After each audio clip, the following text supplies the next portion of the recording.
3 अक्टूबर 2021 की तारीख, दिन रविवार, उत्तर प्रदेश के मुख्यमंत्री योगी आदित्यनाथ गोरखपुर दौरे पर थे।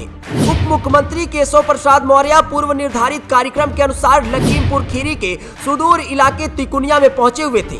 यहां तक सब कुछ सामान्य था, लेकिन दोपहर के बाद यहां कुछ ही देर के अंदर हिंसा की आंच भड़की और जिसके बाद लखीमपुर से लेकर नई दिल्ली तक कोहराम मच गया।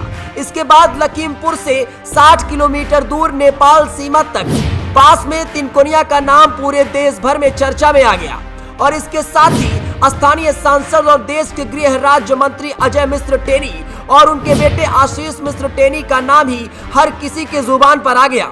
किसानों के प्रदर्शन के बीच हिंसा और मौत का तांडव मच गया। अब 2.5 साल के बाद एक बार फिर से उस कांड पर बात होने लगी है। इस बार वजह है लखीमपुर से बीजेपी की तरफ से फिर से अजय मिश्र टेनी को उम्मीदवार बनाया जाना। स्थानीय किसानों ने इसे जख्म पर नमक छिड़कना करार दिया है।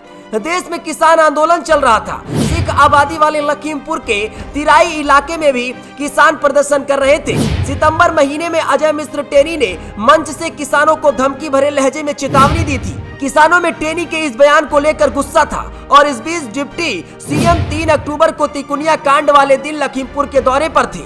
उन्हें सरकारी कार्यक्रम में शामिल होना था और इसके बाद वो दंगल कार्यक्रम में विजेताओं को सम्मानित करने तिकुनिया के लिए रवाना हुए। बगल में बनवीरपुर सांसद अजय टेनी का पैतृक गांव है और उनके मंत्री बनने के बाद कार्यक्रम का भव्य आयोजन था, जिसमें खुद डिप्टी सीएम अतिथि बनकर पहुंचे थे। किसानों ने केशव प्रसाद मौर्य का विरोध करने और उन्हें काला झंडा दिखाने के लिए रास्ता रोककर घेराव की तैयारी कर ली थी और इसी बीच 3 गाड़ियों का एक काफिला गुजरा और कई किसानों को कुचलते हुए भागने की कोशिश की और इसमें 4 किसानों की मौत हो गई। इस दौरान भड़की हिंसा की भीड़ ने प्रतिहिंसा में काफिले की गाड़ी को आग लगा दिया और एक आरोपी को मौत के घाट उतार दिया। दोपहर में हिंसा के बाद सियासत भी गर्मा गई।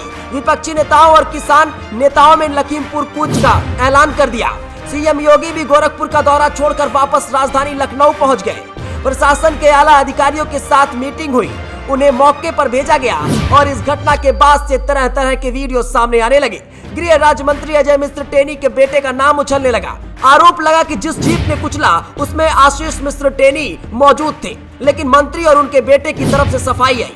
कांग्रेस महासचिव प्रियंका गांधी किसी तरह सीतापुर के हर गांव तक पहुंचने में कामयाब रही, लेकिन प्रशासन ने उन्हें तीखी बहस के बाद हिरासत में ले लिया। भाकियू के नेता राकेश टिकैत के नेतृत्व में किसानों और सरकार के बीच पीड़ित परिजनों को 45 लाख एक सरकारी नौकरी और आरोपियों की गिरफ्तारी पर समझौता हो गया। 5 अक्टूबर को राहुल गांधी दिल्ली में लखीमपुर खीरी के लिए निकले और प्रियंका गांधी के साथ पीड़ित परिवार से मिले। इस बार 2024 लोकसभा चुनाव में बीजेपी ने एक बार फिर से लखीमपुर में अजय मिश्र टेनी को टिकट दिया है। टेनी ने 2014 में बसपा के अरविंद गिरी को हराकर भगवा झंडा फहराया था और इसके बाद 2019 में चुनाव के सपा प्रत्याशी डॉक्टर पूर्वी वर्मा को हराकर लगभग 2 लाख मतों से जीत दर्ज की थी। जुलाई 2021 में पार्टी ने उन्हें बड़ी जिम्मेदारी देते हुए केंद्रीय गृह राज्य मंत्री बना दिया था। स्थानीय राजनीति में मजबूत टेनी का कद लगातार बढ़ता रहा, लेकिन तिकोनिया कांड के बाद हुए बवंडर की वजह से उनका टिकट कटने की चर्चा थी, लेकिन बीजेपी ने उन्हें फिर टिकट देकर इरादा साफ कर दिया है। वहीं लखीमपुर में भी किसानों ने प्रेस कॉन्फ्रेंस और प्रेस नोट रिलीज कर अजय मिश्र टेनी के टिकट पर विरोध जताया है। तिकोनिया कांड में मृतक नक्षत्र सिंह के पुत्र जगदीप सिंह ने कहा है कि भाजपा बार बार हमारे जख्म पूरे देती है। सूची जारी होते ही किसान नेता सरवंश सिंह पंधेर ने वीडियो जारी करते हुए कहा कि सरकार ने किसानों के जले पर नमक छिड़का है। भारतीय किसान यूनियन के जिला अध्यक्ष दिलबाग सिंह ने भी विरोध जताते हुए कहा कि अभी तक हमारा विरोध अजय मिश्र की बर्खास्तगी को लेकर था, पर भाजपा ने फिर से टिकट देकर हमारी भावनाओं से खेला है।